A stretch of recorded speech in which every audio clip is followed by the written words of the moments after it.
Welcome once again to Retirement Coffee Talk with Sharice Rivers at Zinnia Wealth. This is a show where we talk about retirement, mostly dealing with the financial side because that's what Sharice does. She's a financial advisor and retirement planner.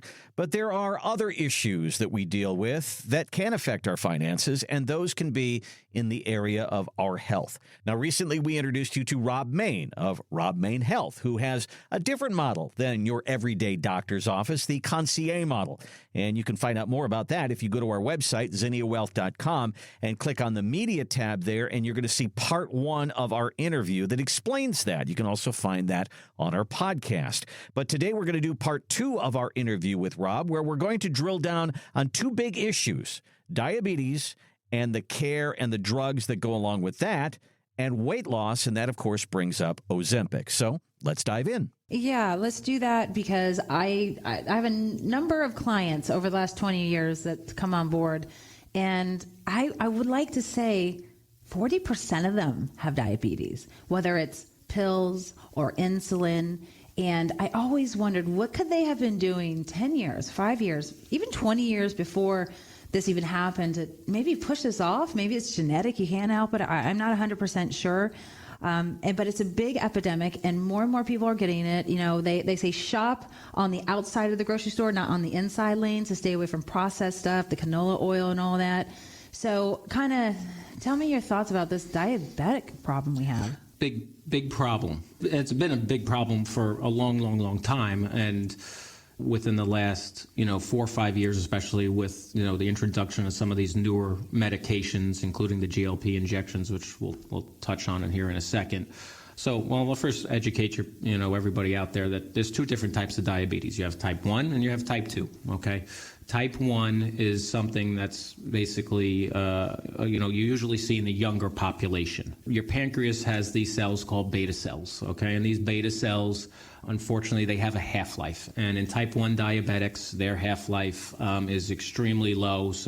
And these beta cells, their main responsibility in the pancreas is to secrete insulin, okay?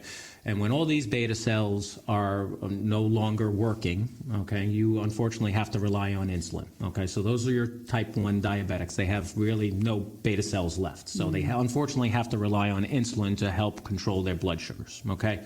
But we don't see as much of that, obviously, because that's usually a diagnosis of the younger population. Type 2, yes, similar situation, but what happens is the progression of the beta cell death is over a slower period of time. And usually, this beta cell death will start, usually in the 20s and 30s, all right? But usually by the time something's done about it, these patients are, either in their 40s, 50s, or even 60s. Mm-hmm. But it's definitely something that could have been identified, a lot sooner. There's no reason why type 2 diabetes should not be extremely well controlled, especially with all these options that we have here right now. It blows my mind how many patients I'll see that have come from other, primary offices or even endocrinologists who treat diabetes. They'll come to me and they're on a lot of these, I consider, older medications. There is no reason, very, very rarely, there is no reason why a type 2 diabetic should be on insulin, okay, especially with the options of these medications that we have in this day and age. Really? Absolutely. So the new medicines now can take over the insulin. Absolutely. I actually didn't even know about this. I'm not too familiar with diabetes, so can you explain a little bit more about that? Because somebody might be listening right now and on insulin and doesn't realize they can come off of it. And we're not telling you can come off of it. You need to consult your doctors, etc. Tell me a little bit more about that. So you mentioned the Ozempic, so I'm going to go there. And this is where it all kind of changed. But do you know when the first form of Ozempic, which is a GLP, do you know when the first form of GLP medication came out? So I'm shooting in the dark. So 2015. 2005. Okay, further back. Actually, on my birthday, April 28th, 2005. Okay. That medication was called Byetta. Okay, you probably don't know it. It was an injection, just like Ozempic, and it was a once-a-day injection that was indicated for type 2 diabetes. And I remember when the reps, the pharmaceutical reps came to me many years ago and told me, hey, we got this new greatest state-of-the-art medication. It's going to lower their A1C, it's going to lower their fasting glucose, and they're going to lose all this weight. So I'm like, oh my gosh, this is a no-brainer. I was going to start using this on all my patients. And I did. And the patients would come back, about 2 or 3 months later, as most diabetics would, to get their blood checked and check their, their A1C. And, the A1C was, improved a little bit, but they only lost like 2 or 3 pounds. So I was like, this is first version. This is the first. Yeah. This is what I consider generation 1. It was about 5 or 6 years later. Okay. The second generation came out. It was called Victoza. Oh, okay. Yeah, I remember that one. You remember that one? Mm-hmm. So again, the reps come and said, okay, we tinkered with some things, and now now they're really going to lose weight. Okay, and so they come back 3 months later, and the patients maybe lost like 3 to 5 pounds. Nothing crazy, earth shattering. So. And then about 6 years ago, maybe 7 years ago, Ozempic came out, which I consider the third generation of this class of medication. Okay. And again, the reps came in and says, oh, we got this new medication, same thing all over again. I said, all right, I'll believe it when I see it. And then my patients came back 3 months later, and they were 20, 30 pounds less. Crazy. But not only did I see the weight loss, I saw dramatic changes in their A1C. Okay, so normal reference range. So someone is considered diabetic if they're 6.5 or greater. And then a few years ago, they had the pre-diabetes classification, and that's considered, if your A1C is 5.7 to 6.4, that's pre-diabetic. Okay. So, but these patients that I was seeing, they would have hemoglobin A1Cs in the 10s, 11s, 9s, okay? And I would see a 3% drop in that, okay, in some of these patients, okay? So I love these medications. You'll see a lot of negative stuff online, and I truly believe that a lot of that stuff was created from misuse, providers not knowing exactly how to use these medications. I've been fortunate enough, afforded the opportunity that I've been using, like I said, I've been using these medications since 2005. You just have to know how to dose them, the right patient on how to educate them, because when these patients are on these medications, if they don't know how to diet and what medications not to eat and what to eat when you're under the influence of these medications, obviously there could be a lot of GI side effects associated with it. But with that being said, they're absolute game changers. But the bottom line is, yes, it comes down to diet. Great information about diabetes. So I do want to touch on something. These newer medications, and especially like Ozempic, for example, does Medicare and Medicare supplements and Medicare Advantage plans cover those if you're over 65 and you have those plans? Yes, absolutely. So all these medications, particularly for diabetics, almost every insurance plan has these options to get these medications. But if you're not diabetic and you don't have any issues and you're going to the doctor or go to you, then it's probably not going to cover it then? Correct. If you're under 65? Okay. Correct. So not all, but some insurance plans will have what's called a wellness program attached to it. Okay. Most people don't realize when they sign up for an insurance policy whether this wellness program is attached to their insurance policy. But these insurance policies that have this wellness plan, that's basically a fancy way of saying, okay, yes, we will treat the diagnosis of obesity, which is a chronic medical condition. And I consider it a chronic medical condition just as much as hypertension, diabetes, heart disease. It is a medical diagnosis. And the reason why I mention this is very, very important. There's still a lot of primary cares out there, okay, and even endocrinologists that treat a lot of diabetes, that they see an obese patient, BMI 30 to 35, morbidly obese, BMI 35 or greater. They put that on the patient, okay? And it goes deeper than that. I mentioned about this hormone. I really believe that this is a chronic medical condition that needs to be treated, okay? And like most medical conditions, there are treatment options out there, okay? What was that hormone called again? GLP. GLP. Okay, keep going. Yeah. Obesity is a chronic medical diagnosis that needs to be treated just as much as diabetes. I mean, some of these patients, I mean, they really do. They make their best efforts at diet and exercise, and they just hit a brick wall. And these medications break down that wall more than any other medication I've seen to date. Interesting. So, I mentioned those organs, okay? Yeah. And we spoke about the diabetes. So there's two major diagnoses that are not... They're not treated as effectively that they should be in this country, and it's hypertension and diabetes. Okay, both of those diagnoses, Randy, if you go and look up in Google, what's the number one cause of kidney failure? Okay, I think it's going to be hypertension number one, diabetes number two. Interesting. But it's not just the kidneys; it's the heart, it's the liver, and it's the brain.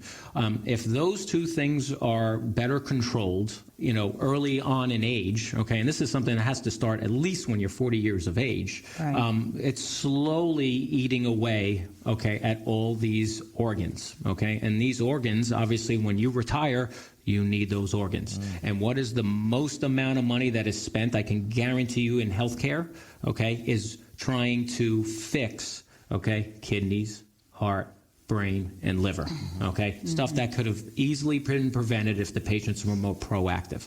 Touching on the blood situation, I would love nothing more for all of my patients to come in and have their blood done 4 times a year. Okay.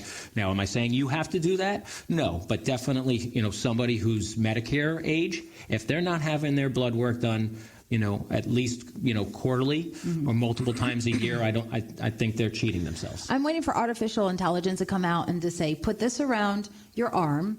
We don't have to take blood, and and then it gets sent to your house. Hey, I just said it, you guys, and it's going to happen. And boy, if our lives going to be so much easier when this starts. So I had read something, and then Tony Robbins once again backed it up. Like I start hearing everybody saying this, and they say a doctor that doesn't use artificial intelligence is maybe 70% right, because they see the same patients the same way, because that's their niche, and they don't see it any differently, and they're diagnosing everybody the same.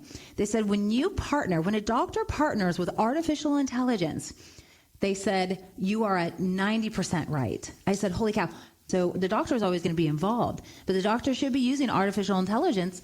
Do you back this up? Because I would love Tony, and I'd like to call him if he's wrong. Yeah. Oh, I mean, listen, no, 100% I back it up. Probably for the last year, I've introduced AI. There's particular software that the medical professionals have access to. Doximity is one of them. Heard of that one. That I'll use if a patient is taking multiple vitamins and supplements, and they're having, potential side effects. I will use AI. I will plug in all the vitamins and supplements into the AI. Awesome. And it will let me know all of the potential associated side effects with that medication. So in that respect, something that I don't know personally, there's no way I can know all that stuff. It's crazy. That'd be unhuman. I'm able to reassure my patients, and I've been able to effectively treat patients because of that. It's just because I have access to it. It's there.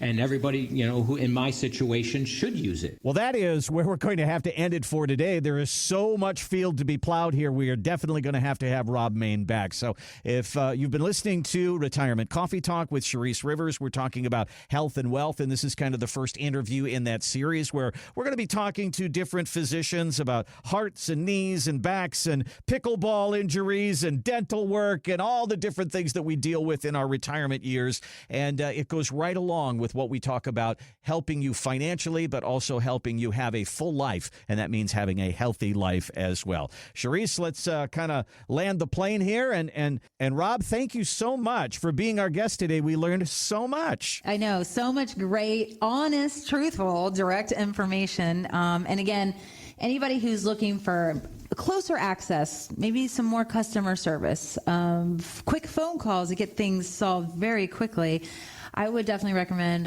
Rob Main with Rob Main Health and Wellness Center. Just so much information, and I think he saved my life twice in the last 2 years, at least. And you definitely have done some things for my kiddos. So again, we thank you so much, and we look forward to talking more about health and wellness and digging in a little deeper with you. No, listen, Randy, Charisse, I appreciate the time. This is awesome.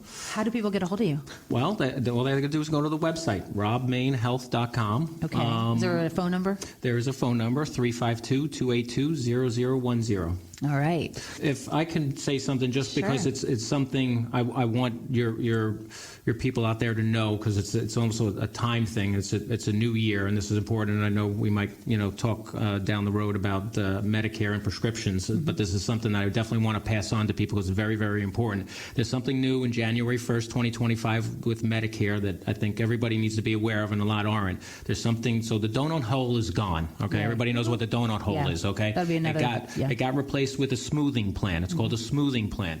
People out there, okay, if for the first month any of these prescription medications that they're wanting to charge you an exorbitant amount of money for your first month, okay, or even your second month, and you're not taking that medication because of the cost, you don't have to do that. You need to research the smoothing plan and see what it can do. But basically what it does is it breaks down that first month of the payment over the 12 months, which obviously will, instead of paying, some of my patients having to pay $500 for a prescription medication right now in January, they can break it to that $500 over 12 months. That's it. I just wanted to say that and have them look at that smoothing plan. Smoothing plan, great. And we'll have you back. We'll talk about Medicare supplements and Advantage plans, more about prescription drugs and where to go, et cetera. So thanks so much. We appreciate you, and we'll have you back. Thank you. Thank you, Randy. Thank you. Thanks for listening to the Retirement Coffee Talk podcast. If you have questions or would like to begin the process of building a tailored retirement plan, call Zinnia Wealth at 833-368-3680 or find us online at zinniawealth.com. Investment advisory services offered through Zinnia Wealth Advisory, LLC, a registered investment advisor. The firm only conducts business in states where it is properly registered or is excluded from registration requirements. Registration is not an endorsement of the firm by securities regulators and does not mean the advisor has achieved a specific level of skill or ability. Insurance products are offered through Zinnia Wealth Management, LLC, Florida license L078655, and Charisse Rivers, Florida license P037744. Zinnia Wealth Advisory, LLC, and Zinnia Wealth Management, LLC are affiliated entities. The information presented is believed to be current. It should not be viewed as personalized investment advice. All expressions of opinion reflect the judgment of the presenter on the date of the podcast and are subject to change. The information presented is not an offer to buy or sell or a solicitation of any offer to buy or sell any of the securities discussed. You should consult with a professional advisor before implementing any of the strategies discussed. Any legal or tax information provided in this podcast is general in nature. Always consult an attorney or tax professional regarding your specific legal or tax situation. Any client experience discussed on this show are unique to that client. Annuity and life insurance guarantees are subject to the claims paying ability of the issuing insurance company. If you withdraw money from or surrender your contract within a certain time after investing, the insurance company may assess a surrender charge. Withdrawals may be subject to tax penalties and income taxes. Persons selling annuities or other insurance products receive compensation for these transactions. These commissions are separate and distinct from fees charged for advisory services. Insurance products also contain additional fees and expenses. Social Security rules and regulations are subject to change at any time. Always consult with your local Social Security office before acting upon any information provided herein. References to specific investments should not be construed as being past specific recommendations. The returns for various indices discussed in this podcast do not represent the performance of the firm or any of its advisory clients. Returns do not reflect the impact that advisory fees will have on an investment. Past performance may not be indicative of future results. All investment strategies have potential for profit or loss. Different types of investments involve higher and lower levels of risk. There is no guarantee that a specific investment strategy will be suitable or profitable for an investor's portfolio. Historical performance returns for investment indexes and or categories usually do not deduct transaction and or custodial charges or advisory fees, which would decrease historical performance results. There are no guarantees that a portfolio will match or outperform a specific benchmark. Investments in fixed income products are subject to liquidity risk, market risk, index rate risk, credit risk, inflation risk, purchasing power risk, and taxation risk. Because bond prices fluctuate continually, their yields change constantly.